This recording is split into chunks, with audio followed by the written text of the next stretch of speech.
Hello friends, welcome to the part 2 of the puerperal sepsis and welcome to my YouTube channel.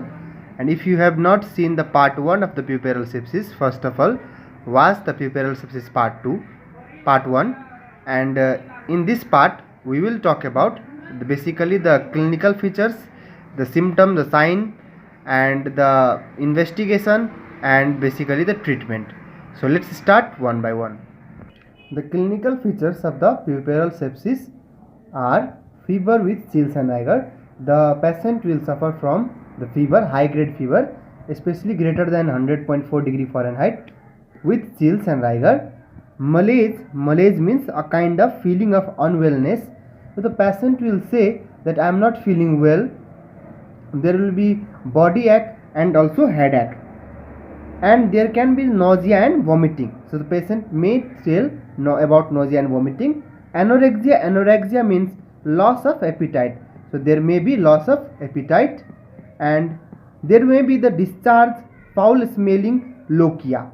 So in per vaginal discharge there will be foul smelling lochia, that is discharge, and there will be persistent lower abdominal pain. So these are the symptoms that is related to the puerperal sepsis.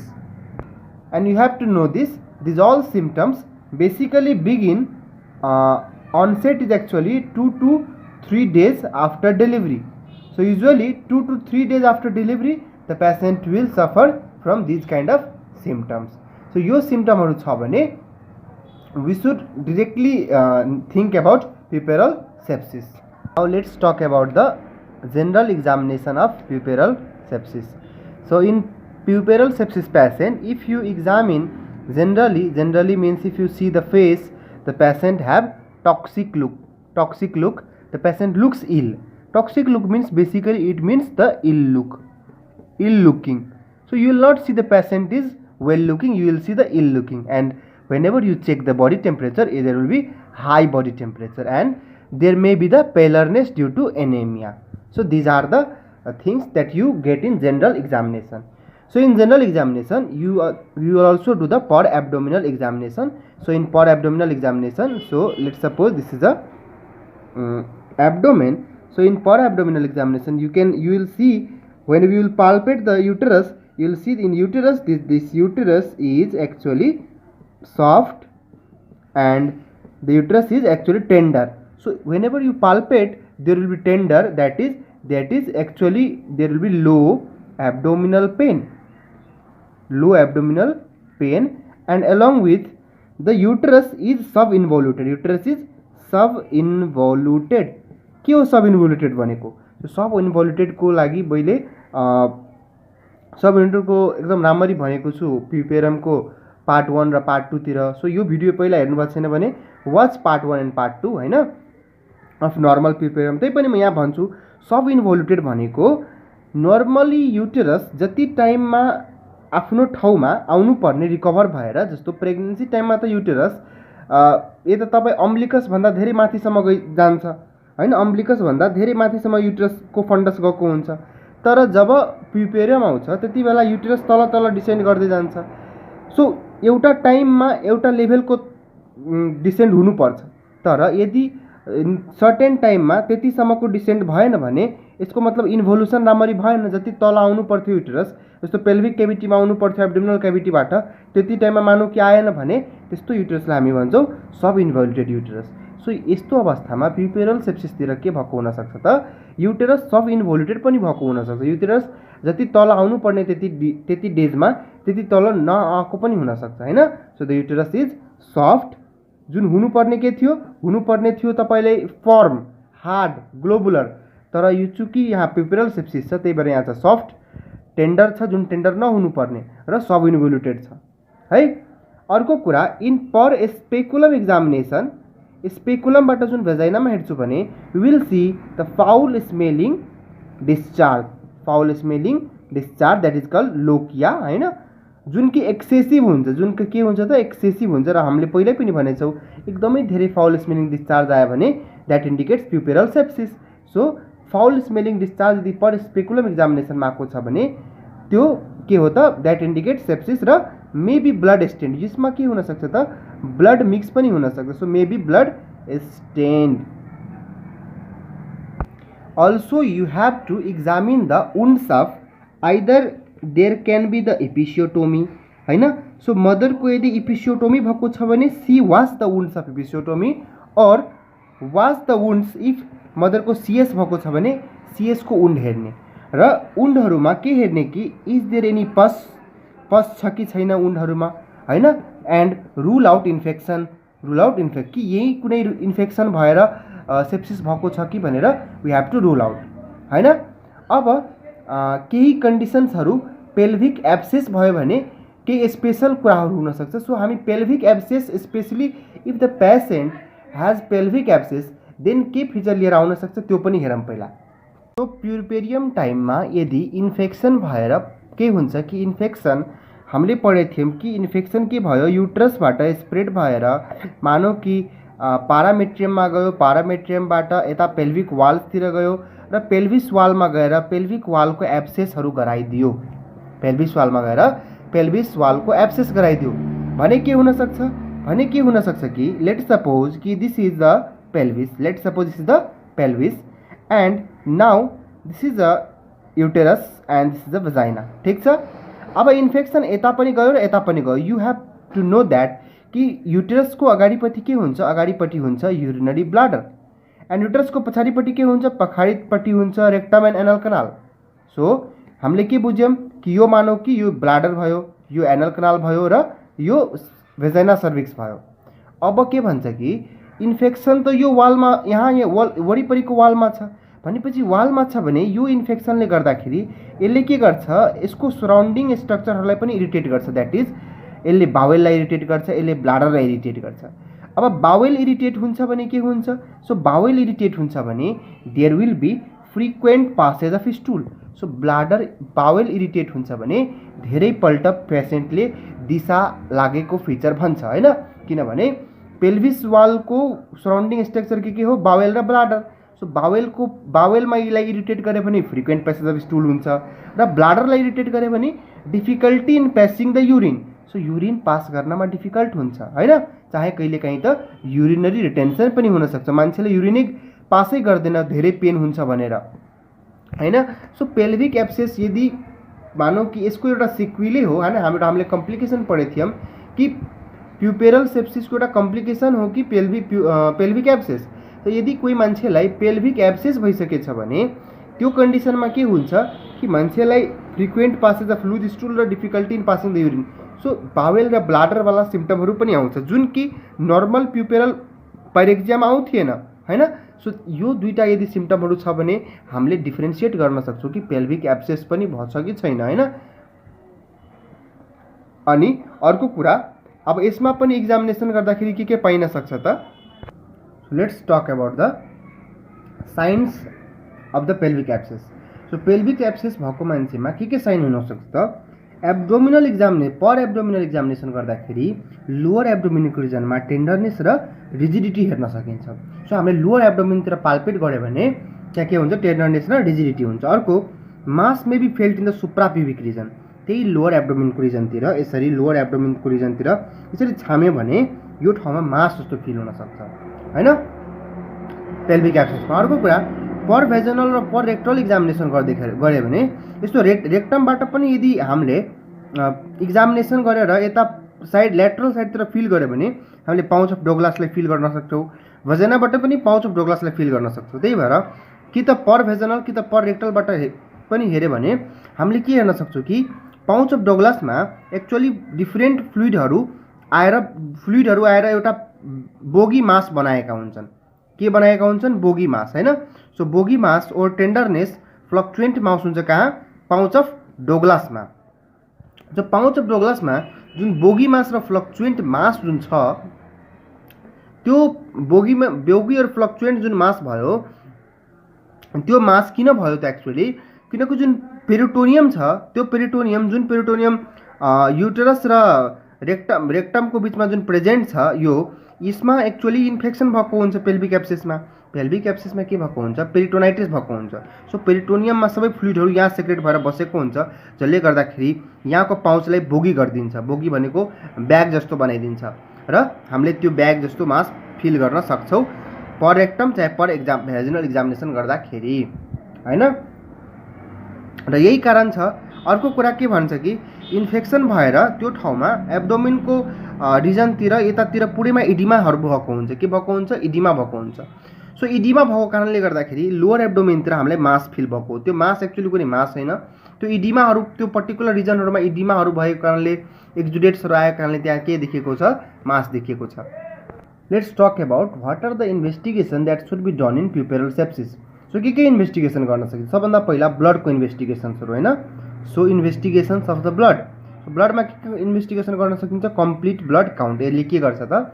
Complete blood काउन्टले हामीलाई WBC को status पनि भन्न सक्छ, infection छ कि छैन। अर्को कुरा हेमोग्लोबिन पनि भनिदिन्छ कति छ, र यसले हामी एनेमियाहरू रुल आउट गर्न सक्छौँ। WBC को नम्बरले पनि त इन्फेक्सन रुल आउट हुन सक्छ।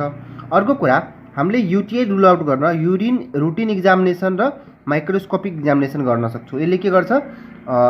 UTI रुल आउट गर्छ। अर्को युरिनको कल्चर गर्न सक्छौँ हैन। अर्को कुरा हाई भेजिनल स्वाब लिन सक्छौँ। हाई भेजिनल स्वाब हामी युज गर्न लिन सक्छौँ। अर्को कुरा एक्सरे अफ चेस्ट गर्न सक्छौँ to rule out the pneumonia और एनी लङ पल्मोनरी इन्फेक्सन। अर्को ultrasonography of pelvis. Ultrasonography of pelvis गर्न सक्छौँ ताकि कुनै to rule out any remain products of conception in uterus. युटेरसमा कुनै कन्सेप्सनको प्रोडक्टहरू स्टिल रिमेनिङ छ कि छैन भनेर हेर्न, किनभने त्यो कारणले पनि इन्फेक्सनहरू हुन सक्छ हैन। रिटेन प्रोडक्ट्स अफ प्लासेन्टा चाहे रिटेन प्रोडक्ट्स अफ कन्सेप्सनको कारणले, त त्यसको लागि हेर्न हामी USG अफ पेल्भिस गर्न सक्छौँ हैन। अर्को कुरा पेरिफेरल ब्लड स्मियर गर्न सक्छौँ। Peripheral blood smear. So peripheral blood smear किन गरिन्छ? पेरिफेरल ब्लड स्मियर गरिन्छ टु रुल आउट मलेरिया। हामीलाई थाहा छ कि मलेरियालाई रुल आउट गर्न के गर्नुपर्छ त? पेरिफेरल ब्लड स्मियर गर्न सकिन्छ हैन। अर्को कुरा अर्को इन्भेस्टिगेसन गर्न सकिन्छ CT स्क्यान और MRI scan, that is imaging test. So imaging टेस्टमा के गरिन्छ त?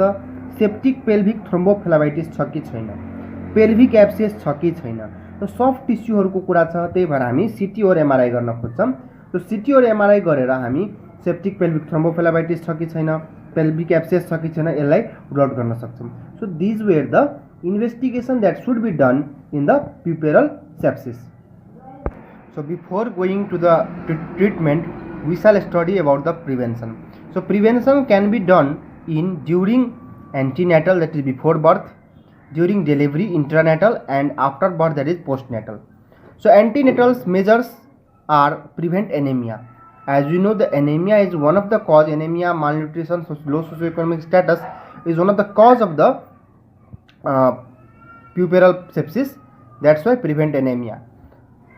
Treatment of any septic foci. You know that any septic foci like boils, acne, throat infection, teeth infection, these all actually are septic foci, and the septic foci are source of infection. That's why you should treat any source of infection before puerperal sepsis to occur. So sepsis हुन भन्दा पहिले कुनै septic foci छ भने त्यसलाई treat गर्ने।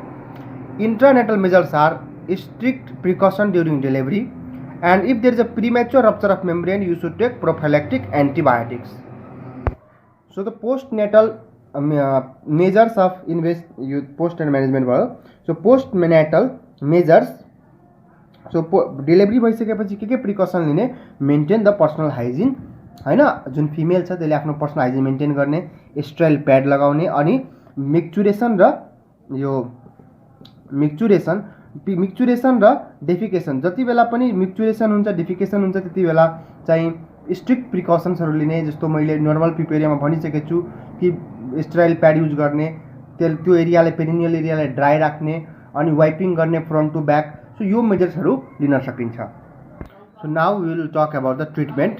So in treatment we will talk about the management. So management of the puerperal sepsis is done especially in the hospital. So the management is actually hospital management. So motherलाई यसमा के गरिन्छ त? Mother should be kept in a bed rest in the Fowler position. Fowler position means the head should be high. The head should be high. And त्यहाँ tepid स्पोन्जिङ गरिन्छ। के गरिन्छ? Tepid स्पोन्जिङ. Tepid स्पोन्जिङ means जुन टाउकोहरूमा sponge जस्तो कुनै स्पन्जमा पानीले weight गरेर हैन त्यसलाई वेट गरेर के गर्छ हामी पुरै मुखहरूमा पुछ्ने, त्यसलाई भन्छ टेपेड स्पन्ज। यसले के गर्छ बडी टेम्परेचर लो गर्न हेल्प गर्छ। अर्को कुरा increase the oral fluids and IV fluids and also give blood transfusion if she is anaemic हैन। सो ब्लड ट्रान्सफ्युजन पनि दिन सकिन्छ हैन। अब अर्को कुरा सँगसँगै आइरन सप्लिमेन्टेसनहरू पनि दिन सकिन्छ। Give analgesic, antibiotics and sedative and maintain the temperature, pulse and respiration chart. So temperature, pulse र रेस्पिरेसन चार्टले मदरलाई मोनिटर गर्ने, हेर्ने कि उसको हेल्थ कन्डिसन कस्तो भइरहेको छ। सो ट्रिटमेन्टमा स्पेसिफिकली एन्टिबायोटिक्स ट्रिटमेन्टको हामी कुरा गर्छौँ। सो एन्टिबायोटिक ट्रिटमेन्ट को मोडालिटी कस्तो छ कि if the patient is in mild कन्डिसनमा छ भने, त्यस्तो खासै इन्फेक्सनहरू धेरै स्प्रेड भएको छैन भने, माइल्ड इन्फेक्सन भएको छ भने, फिभरहरू धेरै हाई रेज छैन, पेल्भिक एब्सेसहरू बनेको छैन, सेप्टिक पेल्भिक थ्रोम्बोफ्लेबाइटिसहरू भएको छैन भने you should only give the oral antibiotics first. So milder केसमा oral antibiotics, but if the cases is severe, if the कम्प्लिकेसन्सहरूतिर गइसकेछ भने give IV antibiotics. So initially you should give the broad spectrum IV antibiotics and send also the blood culture, र blood कल्चरलाई पनि send गरिदिने, blood culture गर्न send गरिदिने। र जब रिपोर्ट आउँछ then you may change the antibiotics as per culture report हैन। सो यो नर्मली गरिन्छ। अब ब्रोड स्पेक्ट्रम एन्टिबायोटिक के हुनसक्छ, that can be penicillin, that can be cephalosporin हैन, cephalosporin and that can be the metronidazole, किनभने यहाँ इन्फेक्सन मिक्स टाइपको इन्फेक्सन हुन्छ। सो पेनिसिलिन र सिफालोस्पोरिनले एरोब्सहरूलाई कभर गर्छ, एरोबिक अर्गेनिजमहरूलाई किल गर्छ भने मेट्रोनिडाजोलले एनारोबिक अर्गेनिजमलाई किल गर्छ। यसरी के हुन्छ त mixed infections are cured. So you have to give the one aerobic and one anaerobic cover गर्ने एन्टिबायोटिक्सहरू चाहिँ दिनुपर्छ। अब जुन ट्रिटमेन्ट छ that is given, the antibiotics are given for 7 to 10 days and there are two regimen. The one is WHO regimen and one is the regimen which we are using. So WHO regimen जुन छ यसले भन्छ क्लिन्डामाइसिन र gentamicin use गर्न 600 mg intravenous every 6 to 8 hours, र अर्को gentamicin 60 to 80 mg intravenous और intramuscular every 8 hours। र यो रेजिमेन जुन छ यो हाम्रो लोकालिटीमा बढी, डेभलपिङ कन्ट्रिजमा बढी युज गरिन्छ। यसमा इन्ट्रामस्कुलर एम्पिसिलिन 500 mg क्युडिएस भनेको दिनमा 4 पल्ट, अर्को intramuscular gentamicin 50 to 60 mg TDS, र इन्ट्रामेम्जी मेट्रोनिडाजोल 400 mg टिडिएस। सो यो एन्टिबायोटिक्सहरू युज गरिन्छ। अब एन्टिबायोटिक्स दिइसकेपछि monitor the blood pressure, pulse, temperature every 2 hours र also evaluate the uterine involution per day. किनभने युट्राइन इभोल्युसन भइरहेछ राम्ररी, इट इन्डिकेट्स द पेसेन्ट ठिक भइरहेछ। किनभने यो डिजिजमा के हुन्थ्यो, युट्राइन सब इन्भोल्युसन हुन्थ्यो, तर युट्राइनको सब इन्भोल्युसन नभएर यदि युट्राइन इन्भोल्युसन भइरहेछ भने त्यसले इन्डिकेट गर्छ डिजिज ठिक भइरहेछ। र यदि हामीले हेऱ्यौँ कि इपिसियोटोमीको वुन्ड यदि इन्फेक्टेड छ भने त्यति बेला के गर्ने, remove the sutures first. So सुचरलाई पहिला हटाउने, त्यसपछि के गर्ने, जुन वुन्ड छ त्यसलाई clean and dress with antiseptic solution. So povidone iodine सोल्युसनहरूबाट त्यसलाई ड्रेसिङ गर्ने पुरै वुन्डलाई, र एनाल्जेसिक र एन्टिबायोटिक कभरेज दिने। र अर्को कुरा वुन्डमा इन्फ्रारेड हिट दिने, यसले के गर्छ वुन्डलाई हिलिङ चाँडोभन्दा चाँडो गराउँछ र टिस्युहरू रिजेनेरेसन गराउँछ। अर्को कुरा सिज बाथ गर्ने, सिज बाथले के गर्छ त पेरिनियल पेनलाई कम गर्छ। So it relief the perineal pain हैन। सो सिज बाथ गर्न सकिन्छ हैन। अब अर्को कन्डिसन के छ कि सो इपिसियोटोमी इन्फेक्टेड भयो भने यो गर्ने एक्स्ट्रामा। अर्को इफ द पेल्भिक युएसजी हामीले गऱ्यौँ, मानौँ कि हामीले पेल्भिक युएसजी गऱ्यौँ र पेल्भिक युएसजीमा we will see if pelvic USG shows retained bits of placenta. यदि पेल्भिक युएसजी गर्दाखेरि हामीले प्लासेन्टाको यदि बिट्सहरू पाइरहेछौँ भने त्यति बेला के गर्ने। सो अन युएसजी यदि अल्ट्रासोनोग्राफीमा यदि there are any bits of placenta on USG then puerperal curettage is done first. And puerperal क्युराटाजमा गरिसकेपछि यहाँ के गरिन्छ कि प्युपेरमबाट क्युरेट पठाएर यहाँ क्युरेटाज गरिन्छ, र त्यसपछि यहाँ भएको जुन युट्रसमा भएको जुन रिटेन्ड क्लोट्स छ, प्लासेन्टल फ्रेगमेन्ट छ, त्यसलाई ओभम फोर्सेप्सको मद्दतले क्युरेट गर्ने, क्युरेट भनेको त्यो सबै पार्टबाट निकाल्यो हैन, र त्यसपछि त्यसलाई के गर्ने ओभम फोर्सेप्सको मद्दतले त्यसलाई बाहिरतिर इभ्याकुएट गर्ने, र इभ्याकुएट गरिसकेपछि जेन्टली सक गर्ने, gentle suction is done. And यो जेन्टली किन सक गरिन्छ, ताकि इन्फेक्सनहरू अरू ठाउँहरूमा नफैलियोस् हैन। So gentle suction is done in order to avoid dissemination of infection, र यो जति पनि गरिन्छ along with antibiotic coverage, so that यदि कुनै इन्फेक्सन फैले पनि त्यहाँ के होस् त एन्टिबायोटिक कभरेज छ, त्यो इन्फेक्सन त्यहाँबाट स्प्रेड अझै नहोस्। सो यो चाहिँ गरिन्छ। Pelvic abscess in the CT scan और MRI, if we find out any kind of pelvic abscess, then those pelvic abscess should be drained under local anesthesia or general anesthesia via vaginal route or abdominal route. अब vaginal route बाट जुन गरिन्छ हैन, that is called colpotomy हैन। So यो फिगरमा यो जस्तो भेजाइना भयो भने भेजाइनाबाट इन्सिजन दिएर पेल्भिक वालतर्फ गएर हैन पेल्भिक मसलको एब्सेसलाई ड्रेन गरिन्छ भने त्यसलाई भन्छ कोल्पोटोमी। र डाइरेक्ट कि त एब्डोमिनल रुटबाट पनि हामी के गर्न सक्छौँ, इन्सिजन दिन सक्छौँ हैन, इन्सिजन दिएर ड्रेनेज गर्न सक्छौँ। र यो के कुरा बुझ्नुपर्छ कि एब्सेस जुन छ त्यसलाई ड्रेन गरिसकेपछि त्यसलाई 4 देखि 6 दिनसम्मको लागि ओपन राख्नुपर्छ, ताकि कम्प्लिट ड्रेनेज हुन सकोस् र त्यहाँ ग्रेनुलेसन टिस्युको फर्मेसन हुन सकोस्। सो बेसिकली एब्सेसको ट्रिटमेन्ट एउटा मात्रै हो, ड्रेनेज अन्डर LA और GA, जुन कि भेजाइनाबाट गरिन्छ भने द्याट इज कल्ड कोल्पोटोमी। अब हामी कुरा गर्छौँ ट्रिटमेन्ट अफ द पेल्भिक पेरिटोनाइटिसको। सो के बुझ्नु पर्यो कि पेल्भिक पेरिटोनाइटिस यस्तो कन्डिसन हो जुन कन्डिसनमा के हुन्छ कि एक्चुअली पेल्भिस जुन पेरिटोनियम हुन्छ हैन, त्यो पेरिटोनियमबाट के हुन थाल्छ त पेरिटोनियममा इन्फ्लामेसन हुन्छ। सो पेरिटोनियम इन्फ्लामेसन भयो भने पेरिटोनियमबाट एक्जुलेट्सहरू पनि निस्किन्छ, र there will be very high chance the patient may have the ascites. पेसेन्टमा के हुनसक्छ त एसाइटिस हुनसक्छ, पेसेन्टको एब्डोमिनल एडिमा हुनसक्छ, एब्डोमेनको जुन क्याभिटी छ त्यो क्याभिटीमा के हुनसक्छ, इडिमा हुनसक्छ। सो त्यस्तो इडिमा भयो भने के हुन्छ त एब्डोमेनको रिजनमा एकदम टेन्डरनेस र पेन फिल हुन्छ। त्यही भएर यस्तो कन्डिसनहरूमा जुन एसाइटिस हुन्छ, एसाइटिस भनेको पेरिटोनियमबाट फ्लुइडहरू बाहिर निस्किन्छ। अब सोच पेरिटोनियमबाट फ्लुइडहरू बाहिर निस्क्यो भने त्यसले के गराउन सक्छ, फ्लुइडसँग एलोङसँग त सोडियम क्लोराइड अरू इलेक्ट्रोलाइटहरू पनि हुन्छ भनेपछि एउटा प्रब्लम के आउँछ, इलेक्ट्रोलाइट डिस्टर्बेन्स हुनसक्छ। सो इलेक्ट्रोलाइट डिस्टर्बेन्स गर्न हामीले के गर्नु पर्यो, इलेक्ट्रोलाइट इम्ब्यालेन्सलाई करेक्ट गर्नु पर्यो। यो इलेक्ट्रोलाइट इम्ब्यालेन्सलाई करेक्ट गर्न के गर्न सकिन्छ, आइभी फ्लुइड्स दिन सकिन्छ हैन। त्यही भएर यसको एउटा ट्रिटमेन्ट के हो त आइभी फ्लुइड्स। अर्को यस्तो पेसेन्टहरूमा पेन धेरै हुन्छ एब्डोमेनको रिजनमा, त्यही भएर मुखबाट कुनै पनि ओरली खाना नदिने हैन। र एसाइटिस भएछ कि भएन भनेर रुल आउट गर्न एब्डोमिनल गर्थ, यो एब्डोमेनको गर्थहरू मेजर गर्ने एभ्री 6 घन्टामा टु रुल आउट एसाइटिस भएको छ कि छैन। अर्को कुरा चूँकि यहाँ इन्फेक्सन भएर इन्फ्लामेसन भएको छ त्यही भएर प्यारेन्टरल एन्टिबायोटिक्स त दिएन नै।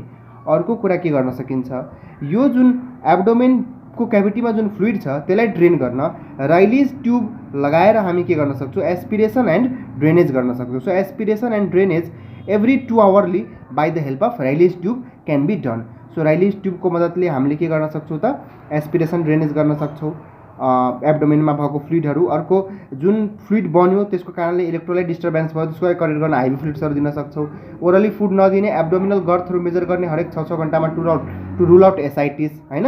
र कहिलेकाहीँ के हुन्छ त इलेक्ट्रोलाइट इम्ब्यालेन्स भएर कहिलेकाहीँ प्यारालाइटिक इलियस भइहाल्छ। के हुन्छ प्यारालाइटिक इलियस, जहाँ के हुन्छ इन्टेस्टाइनल मोबिलिटी घट्छ। इन्टेस्टाइनल मोबिलिटी घट्यो भने हामीले के दिन सक्छौँ त प्रोकाइनेटिक एजेन्ट्सहरू प्रिस्क्राइब गर्न सक्छौँ। So the prokinetic agents are cisapride and mosapride. Basically cisapride र मोसाप्राइडहरू युज गरिन्छ हैन, मोसाप्राइड। सो सिसाप्राइड र मोसाप्राइडहरू बेसिकली हामी ट्रिटमेन्टको रूपमा दिन सक्छौँ इफ प्यारालाइटिक इलियस पनि भएको छ भने। So the last topic in the treatment is treatment of the septic pelvic thrombophlebitis. So के बुझ्नु पर्यो कि सेप्टिक पेल्भिक थ्रोम्बोफ्लेबाइटिसमा there are some features in the clinical feature that are different from the normal puerperal sepsis feature हैन। तो के feature हो कि यहाँ जुन फिभर हुन्छ that is picket fence fever.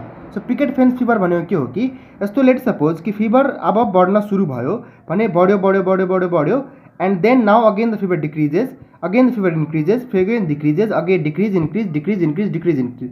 So यो स्विङ्गिङ टाइप अफ जुन प्याटर्न छ फिभरको that is called picket fence fever और it is also called swinging fever. के फिभर त स्विङ्गिङ फिभर। सो यहाँ जुन फिभर हुन्छ त्यो स्विङ्गिङ फिभर हुन्छ। अर्को कुरा पेल्भिक वालमा यदि हामीले एक्जामिनेसन गर्यो भने त्यहाँ जुन भेन हुन्छ त्यो पाल्पेट गर्यो भने त्यो कड जस्तो लेखिन्छ। कड जस्तो भने छुयो भने हामीलाई लाग्छ हामीले कुनै रड समातेको छ जस्तो फिल हुन्छ। जुन कि हेपारिन दियो भने त्यो फेरि कड फिल हुँदैन हैन। सो के भन्छ कि नर्मली यसरी पाल्पेट गर्दाखेरि पेल्भिक वालमा हामीलाई पाल्पेबल कड लाइक भेन हुन्छ। जुन कि फेरि हेपारिन दियो भने त्यो कड लाइक फिल हुँदैन, आउँदैन। सो त्यसलाई भन्छ यस्तो किसिमको जुन फिचर छ त्यो फिचर सेप्टिक पेल्भिक थ्रोम्बोफ्लेबाइटिसमा हुन्छ र यसलाई डायग्नोज गर्नको लागि हामीले सिटी स्क्यान र एमआरआईको हामी मद्दत लिन सक्छौँ। र यसको पनि ट्रिटमेन्टमा के गरिन्छ त basically higher grade of IV antibiotics दिइन्छ हो। सो आइभी एन्टिबायोटिक्स जुन हामीले पहिले कुरा गरेको छौँ जुन एन्टिबायोटिक्स त्यही एन्टिबायोटिक्स दिने र अर्को कुरा यसमा 5000 इन्ट्रा युनिट्स अफ हेपारिन पनि दिन्छ। किनभने चूँकि यहाँ थ्रोम्बस बनिरहेछ त्यो थ्रोम्बसलाई डिजल्भ गर्न हामी के दिन्छौँ त हेपारिन दिन्छौँ। र सर्जिकल ट्रिटमेन्ट यसमा एकदमै रेयरली गरिन्छ। मेनली गर्नु नै पर्यो भने हामी के गर्छौँ त इन्फेरियर भेन काभा और ओभेरियन भेनको प्लाइकेसन गर्छौँ हैन। सो सर्जिकल ट्रिटमेन्ट कहिलेकाहीँ मे बी रिक्वायर्ड हैन। सो सर्जिकल ट्रिटमेन्ट के गरिन्छ त इन्फेरियर भेन काभा और ओभेरियन भेन प्लाइकेसन गरिन्छ। सो इन्फेरियर भेन काभा और ओभेरियन भेनको प्लाइकेसन गरिन्छ। तर basically surgical treatment is not important. The treatment is mainly IV antibiotics and 5000 intra units of heparin is basically given. So this is all about the treatment of the septic pelvic thrombophlebitis and all about the treatment of the puerperal sepsis puerperal sepsis. So if you like my video then subscribe this channel and thank you.